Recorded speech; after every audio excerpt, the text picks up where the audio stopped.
I'm here at CCK Historic, where I'm finally getting to see my Rover 2000 for the first time in quite a few weeks.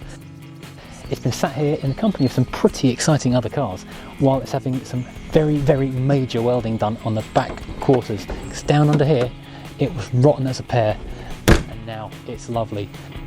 It might have seemed like I'd forgotten about this car since we last saw it breaking down on the way to the garage, but actually more has gone on with this than anything else in my collection, and I called in to check out how it was going.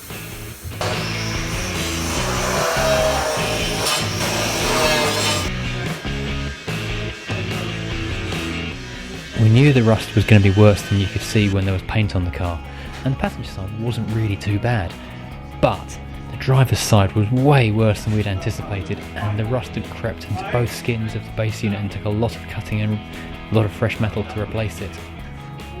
This is much worse than we expected.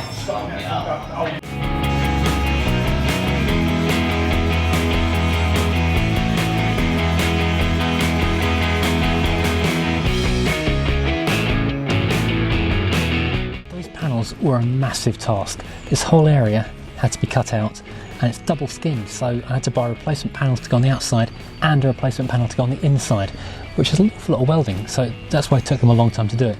And it's not finished yet because this little strip here is what holds the weather sealing channel, and this is going to be a pain to bend into the right shape because all those little curves around this little arc here, yeah, that's going to be a lot of fun, which I'm kind of glad I'm not doing myself. And also, I couldn't work out where to buy this from. Fortunately, Will, who works here in the body shop, recognised this as Jaguar parts. Some of these are E-types.